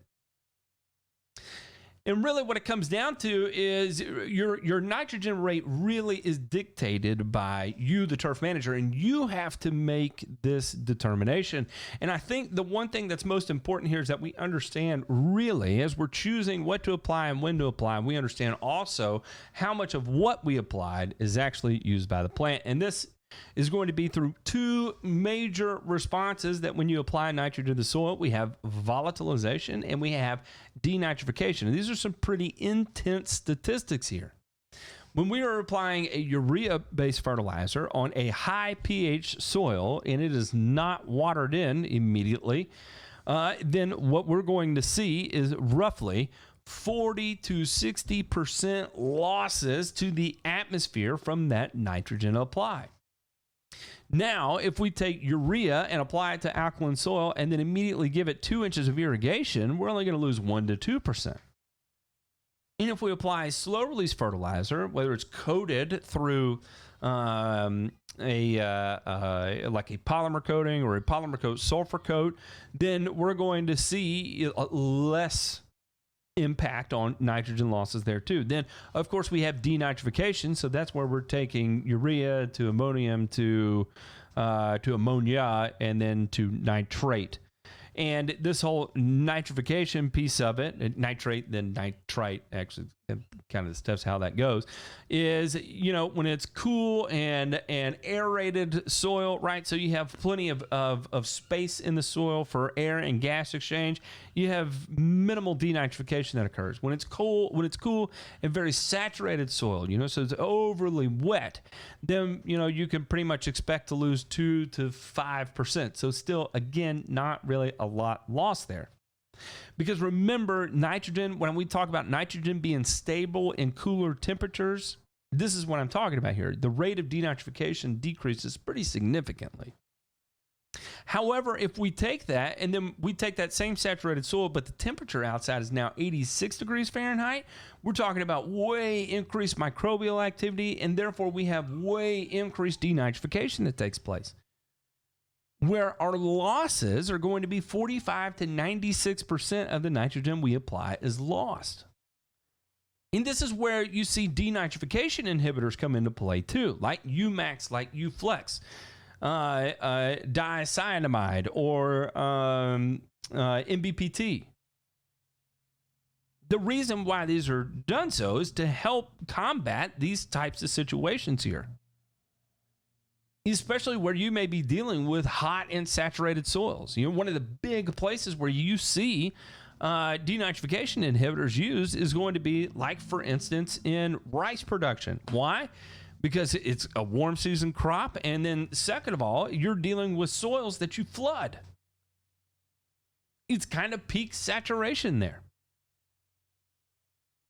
So as you're dealing with hot temperatures and saturated soil, that way you don't lose it. The denitrification inhibitor and the urease inhibitor is going to slow those conversions down. Therefore, you have less loss. And in that same slow release where you see the decrease in loss from a slow release application, you can pretty much take the same thing from your organic matter mineralization and providing nitrogen to your plants through mineralization, through the digestion of that organic matter. The majority of that is going to be stable as well. And they also talk about the freezing and thawing cycles, release nitrogen during winter as well too, and it drives rapid spring growth. But if you don't have that, then chances are you can't capitalize on that because it doesn't exist everywhere. I know I'm not dealing with it a whole lot here. Of course, on some years where we do have to deal with it, then of course you're able to take advantage of it as well too. Pretty faster in mineralization because you have better gas exchange, and so you'll get faster organic matter breakdown, and thus more nutrient release to your plants. And as we look here, and this is kind of a fun slide to look at, is that actually your biggest areas of mineralization that occurs is that you're going to see it first thing in the spring, and then you kind of see it again in the middle of the year, where again, when it comes to mineralization, it's all about maximum microbial activity, right? And when do we have maximum microbial activity? Warm soils, adequate soil moisture. That is when we peak out. If we have those two pieces of the puzzle, that's when we can get the majority of this free nitrogen to release, assuming we have organic matter available in the soil. And so what his kind of general recommendation here is avoid late fall in. So, and again, this is going to vary based on where you are too, because remember, late fall for you may be different than what late fall is to me. Kind of the beginning of my fall is going to be sometime in the middle of November, and then late fall would actually be considered, because I kind of have that odd period where, especially now, February is my main cold month. February, for me, really, I'm okay almost to apply nitrogen for cool season grass here up until almost Christmas. However, some of you may be up in, I saw Turf Nerd in here, you're talking about Dayton, Ohio there. It's going to get cooler a little faster. His cutoff may be, well, actually, November 15th may be his cutoff. Avoid early spring in. So we're talking about that early, where you're moving into April time frame, where you're getting those big releases and that big flush of growth, applying a full pound of in that type scenario right there, you're getting excessive top growth because you're getting a lot of mineralization that occurs naturally from the soil. So you don't necessarily have to pound it in that scenario. Now, where we get stuck in lawn care is that if everybody's out doing it, all your competitors are out doing it, and you've got to keep up from a color perspective, right? And so sometimes you're kind of locked with your hands behind your back that you don't really have any other choice, because if your competitor has a greener lawn than you do because they've been out slamming it with nitrogen, well, then you're kind of locked into doing that. So, but best management practices, and in terms of taking all of these into consideration, best management practices would be sacrifice that spring color to manage the top growth, therefore to prepare yourself for what's coming as you begin to move in to the peak growing season, quote unquote peak growing season, high temperatures, and start that relationship of pre-stress conditioning.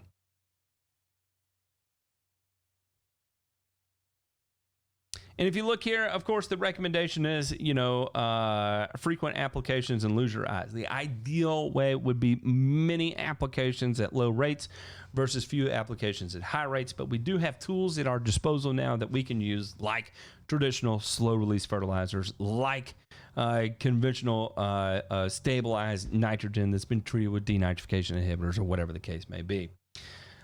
And of course, not everybody has this ability here, but using one of these meters to keep real-time data collection taking place on turfgrass quality, and especially as it relates to the application of nitrogen you're applying. Because what you may see is that even though you've backed off your nitrogen rate as you move into peak summer, your turf quality continues to increase because that rate of mineralization of organic matter is taking place. Therefore, your plant quality is actually improving.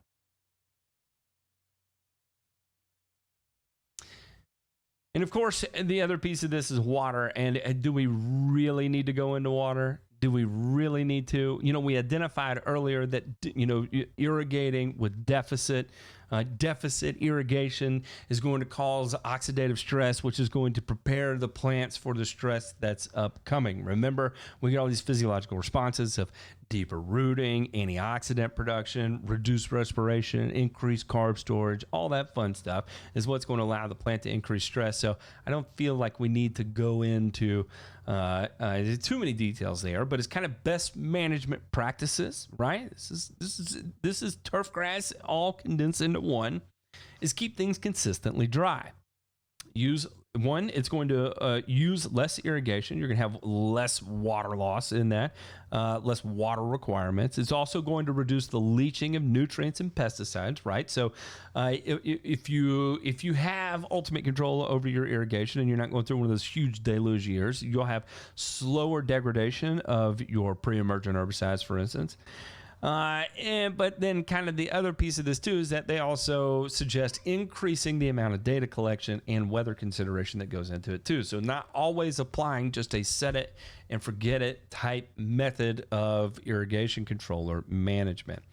All right, real quick, I got to take a break.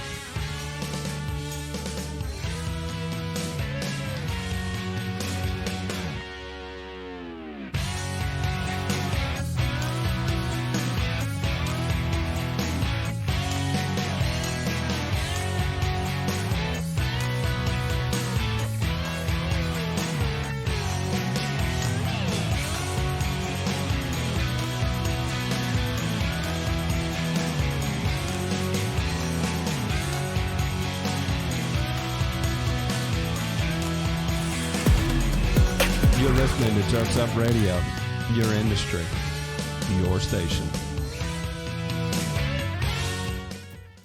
Hey, green industry pros, Turfs Up Radio is celebrating what a great first year we had and wants to give you $100 just for being involved. That's right. All you have to do is visit turfsupradio.com/shout out for 100 and follow a few easy steps. When you hear your name live on the radio, we're going to send you a crisp $100 bill. So be sure to visit turfsupradio.com/shout out for 100 to claim your cash. And remember, Turfs Up Radio, your industry, your station. Hey everybody, it's Brooke Ford, host of The Green Veteran here on Turfs Up Radio. Be sure to check me out every Saturday morning at 11 a.m. Eastern. You're going to hear some great one-on-one interviews with green industry professionals. We're going to talk about best business practices, highlight innovative products, and also provide some insight into some new emerging technologies in the field. That's the Green Veteran, airing each Saturday at 11 a.m. Eastern. And remember, Turfs Up Radio, your industry, your station.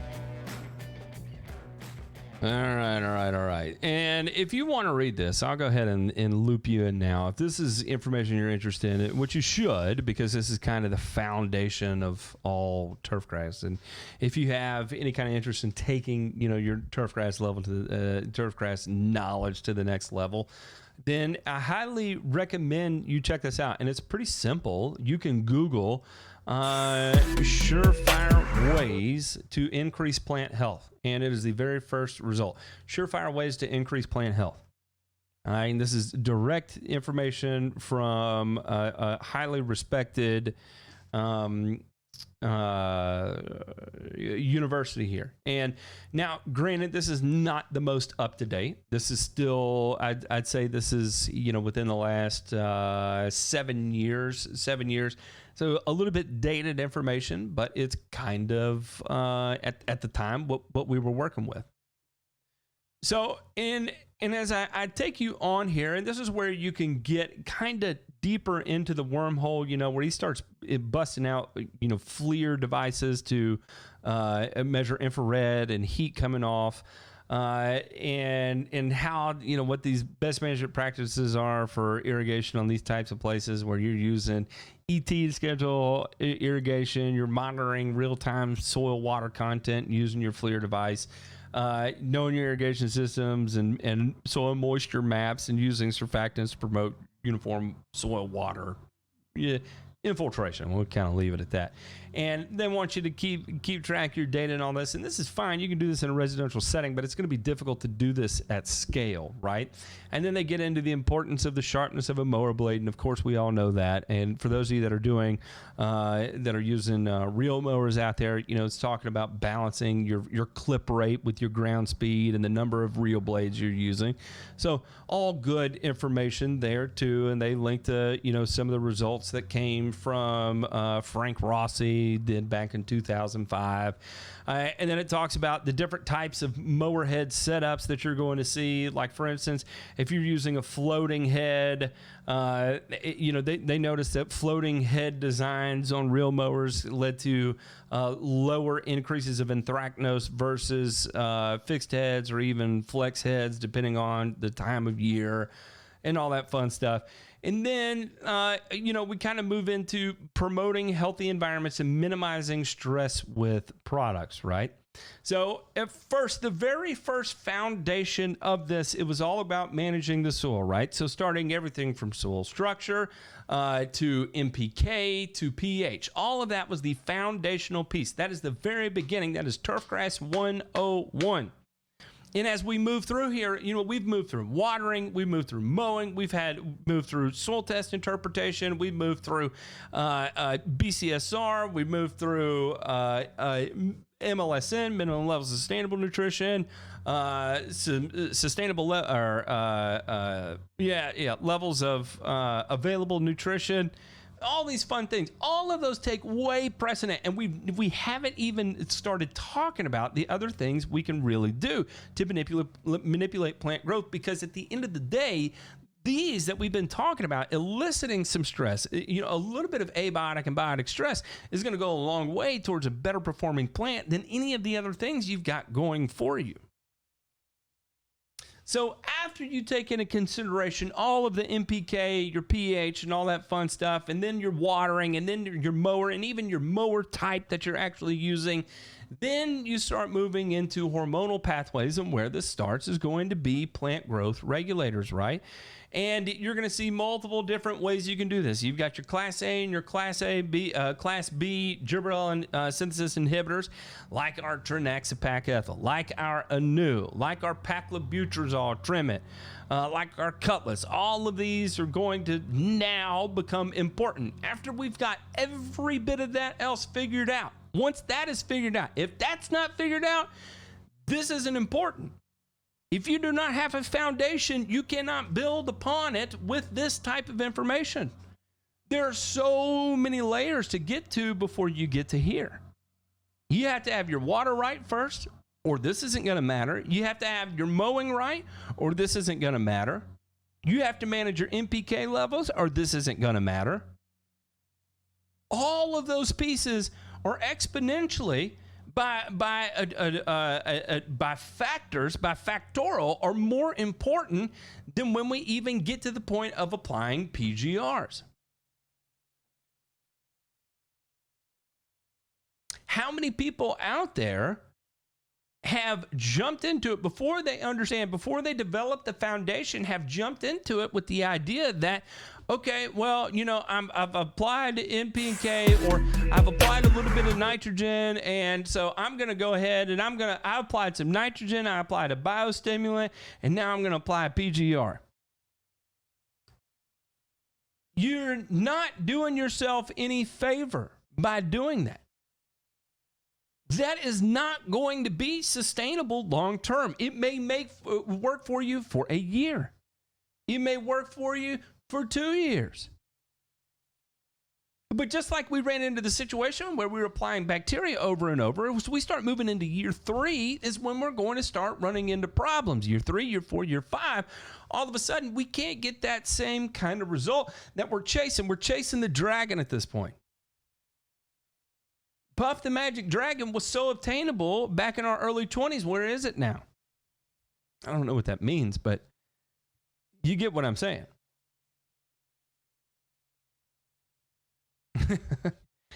So now that we've got all that out of the way, and they're even talking about, from this particular perspective here, when we're talking about Bill Cruz, where we're talking about University of Nebraska at Lincoln, they're talking about monitoring with FLIR devices, with infrared devices, heat maps and building heat maps of your soil before you even consider PGRs. That if you want to take it to the next level, what's more important is that you attune to that level of detail before you go the PGR route. Is that what you're doing? Is that what you're doing on your personal yard? Is that what you're doing on your client yards? How many people are out there taking turfgrass quality ratings?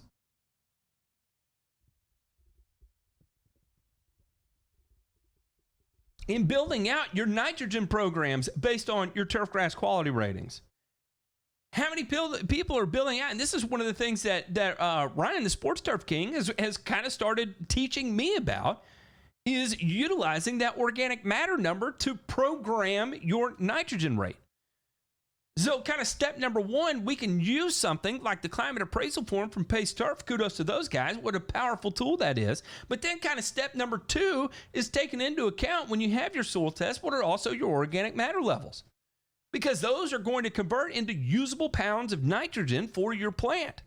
And they're going to kick into effect at some point through the growing season, and you should account for it so you're not running into a situation where you could be capitalizing on some of these abiotic and biotic stresses that you apply to the plant to build all these types of resistance and tolerances and whatnot. You may forego that because you're not planning for the nitrogen release that's going to come from the organic matter that's built up in your soil.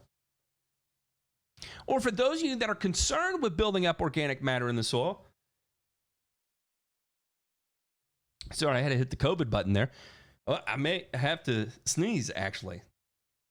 I hate when that happens. You cough and then you sneeze.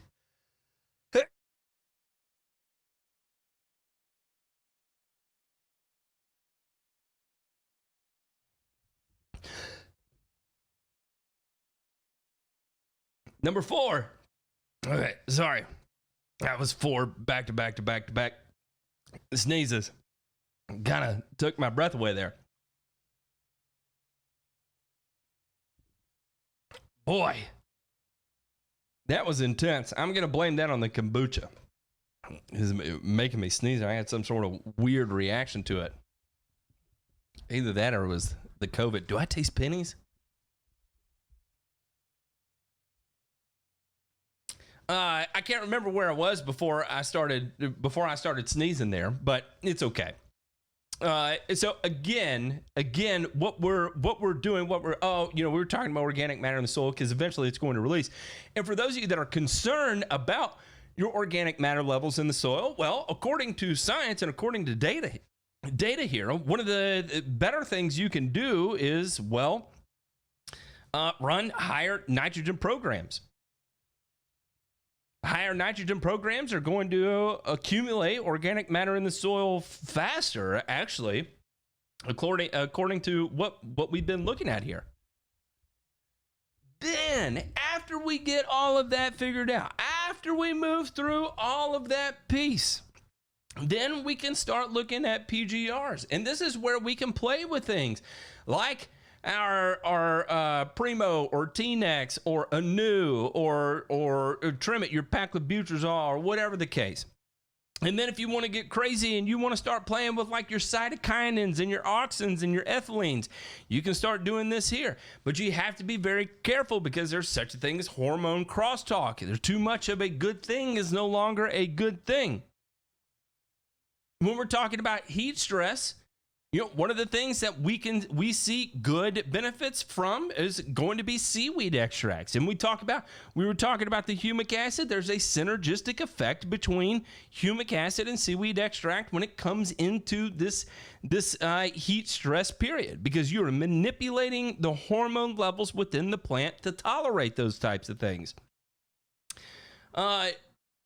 Trinpack and Plant Health, and this is kind of the thing, slightly lower ETs, slight increased salinity tolerance, and improved dry down.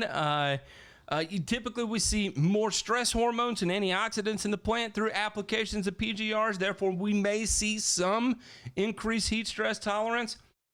We'll see an increase in non-structural carbohydrates during the suppression phase, which may help with your actual physical structure. We also see that trinaxapac ethyl actually increases cytokinin content in the plant. So that's always a benefit. We were talking about how cytokinins is going to be the component of kelp that's going to help with heat stress. Here you make applications of trinaxapac ethyl. We're going to see increased cytokinins too without even the need to apply a kelp in combination with it. Now, the other piece of this we have to take into effect is that there's going to be growth curves associated with these types of products, right? Where we need to be applying our trinaxapac ethyl, say, like on a 200 growing degree day model, and paclibutrazole may be on like a 310 day growing degree day model, or Cutlass may be on a 210, and Anu may be on a 280. So all of these you have to take into account when you're starting to strategize here. It's not just as simple as going and picking up a bottle of Anu. You need to understand the timing of it. You need to understand how long it's going to offer you suppression. You need to understand what's going to be the difference between your first and second application. You need to understand if you're going to apply any rate variance between your first and your second application. You need to understand where that 280 growing degree day is going to be, where it's going to fall into your schedule. You got to know how to calculate these types of things. If you don't know how to calculate these types of things, you need to know that you need to go to the greenkeeperapp.com and go ahead and get everything going into it. All of these are going to play into this piece of the puzzle now. But remember, before we even get to this part, the other parts that have to be under complete and total control.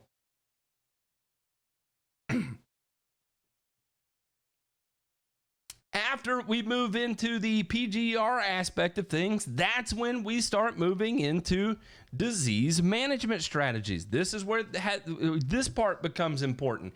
And you start to see, you kind of start to capture some of these physiological responses and positives that go along with your fungicide program, depending on which fungicide program you run into.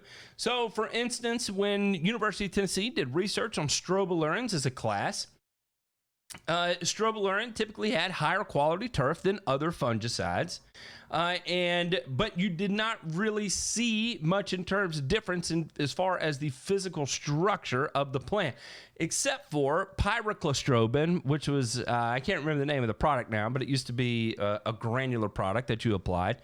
Is that you saw occasionally an increase in root architecture through applications of pyraclostrobin, but it wasn't no real difference in visual quality among that and other strobilurins you apply. So that's a piece to take into effect. Or as Ray likes to talk about, the Green Doc likes to talk about facetyl aluminum as part of a Pythium management strategy. But one thing that's also noted is that you can take something like facetyl aluminum and combine it with a pigment. In this instance, they're using a specific pigment called Signature, and that you could actually improve heat stress tolerance. And people ask, well, what is a pigment? And we can consider a pigment as kind of like a sunscreen for turf. Some of them are effective, some of them aren't.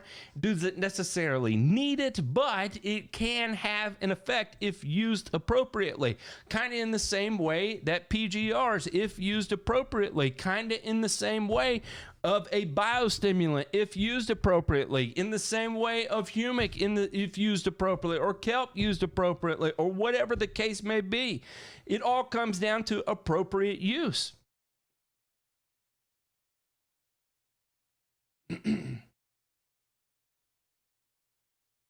Still choking after that sneeze fest there. And we can talk about what happens, and we can spend a whole nother day on this. What happens when you're applying a pigment that, you're going to see different light waves and wavelengths make it to the plant, and that's going to cause it's going to absorb different things. And, we see that low treatment rates are doing better than higher treatment rates, and it's going to react better to, color and sustain quality during stress and blah, blah, blah, blah, blah, blah, blah.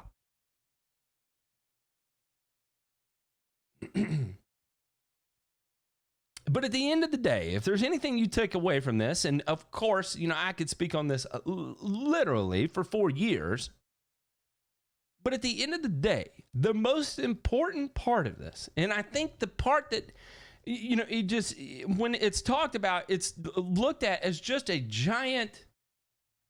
Oh, okay. Dismissed. It's dismissed as not important. It's dismissed as kind of like that thing that, oh, yeah, yeah. It starts like this. Number one, managing your soil, your physical structure, your texture of your soil, your water content of your soil, the chemical aspect of your soil, your pH, the amount of organic matter, your nutrient composition, and the biological piece, the microbial piece, whatever you can do to manage the biological piece. Those are the 3 most important things. And then as we move up into plant culture, that's when we can start kind of stepping out beyond that and move into our mowing and our watering, right? That's kind of the next piece. First things first, NPK. Then start moving out into your mowing and your watering and building this kind of cohesive unit to operate together.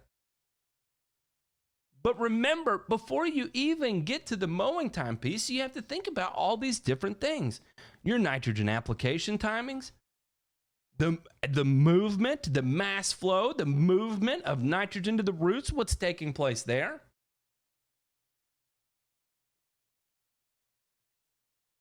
How temperature affects movement of nitrogen in the soil or nitrogen availability to the plant. Freezing thaw cycles, how organic matter affects your nitrogen fertilization program. All of these are significantly more important than every other thing you have to deal with. That is even more important than the mower you choose.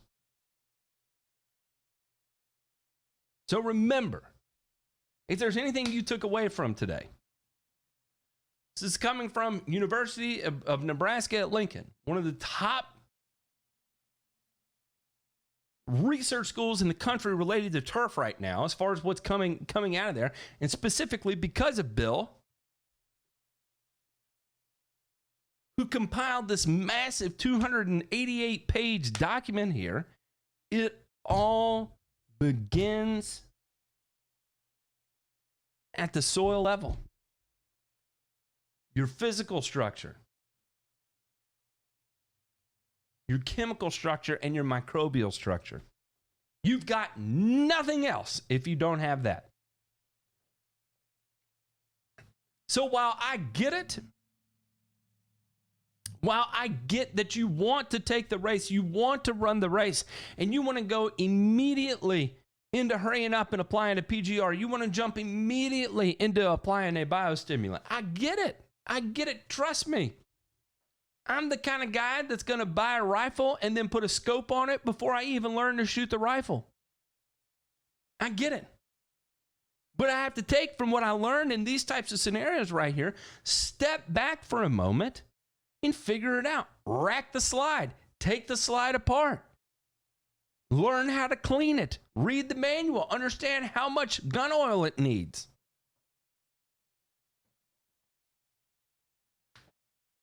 Because the scope is cool. Putting a compensator on the end of the barrel is cool. But if I don't know how to get ammunition in the damn thing, what the hell does any of that matter? It's kind of like applying all the fertilizer in the world. You can have the absolute best fertilizer products known to man. You can have magic in a bottle, literal magic, where a unicorn is going to jump out and tinkle whatever unicorns tinkle all over the grass to give you perfect grass. But the one thing you need is water. And if you forego that water and you lose all that success, what does it matter that you had a unicorn in a bottle?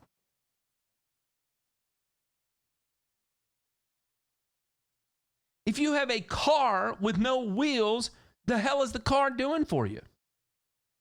You got a sweet engine in it, and you got some badass gasoline. What does it matter?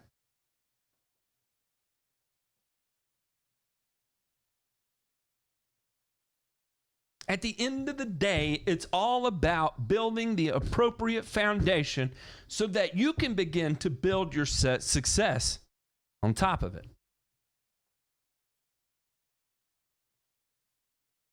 You can never move up unless you have a firm place to plant your feet.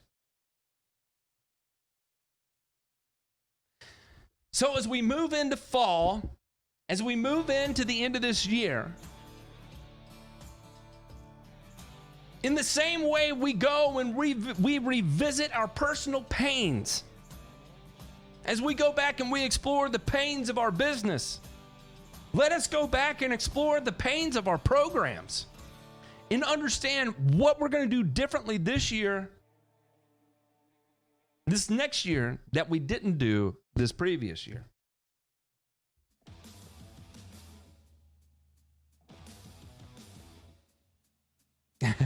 Matt said, I learned a lot. But the elephant in the room is, what do unicorns tinkle? That's a pretty simple question. It's moonshine. If you didn't know, it is definitely moonshine.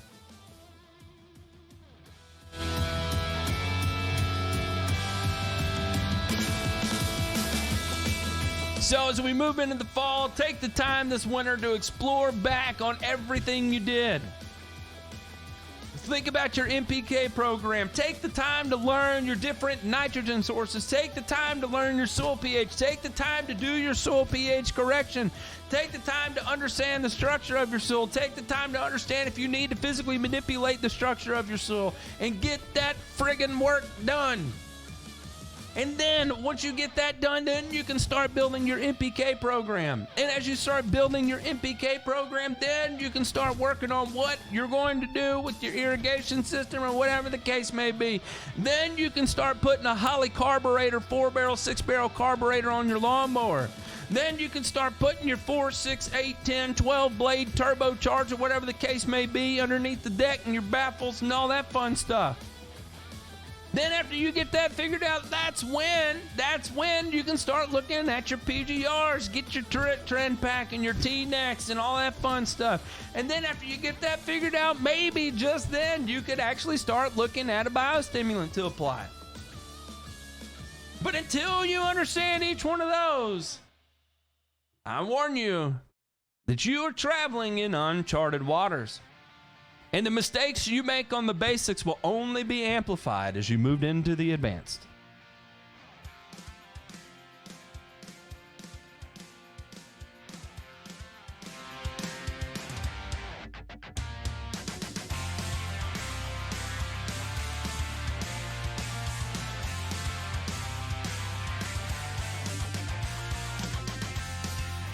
I hope everybody has a damn good evening. I know I will. Don't do anything I wouldn't do. And here coming up, I promise you, same damn time, same damn place. We're going to do it all over again. Bigger, better, better. Don't go anywhere. We got a fun evening. Second half today is Hump Night. We got the Duck coming on. Don't forget we get Hecubus coming in there later tonight too. I love you all. We'll catch you on the flip side. We out.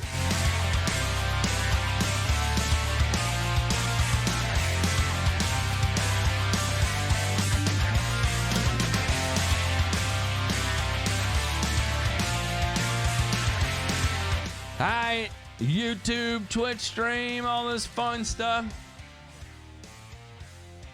I think I'm off the radio. Did I get off the radio? Let me double check. Am I off? Yeah, I'm off. Hope y'all learned something. We'll see. I got to go back to the office and continue to grind out this transition. All right. We'll see y'all.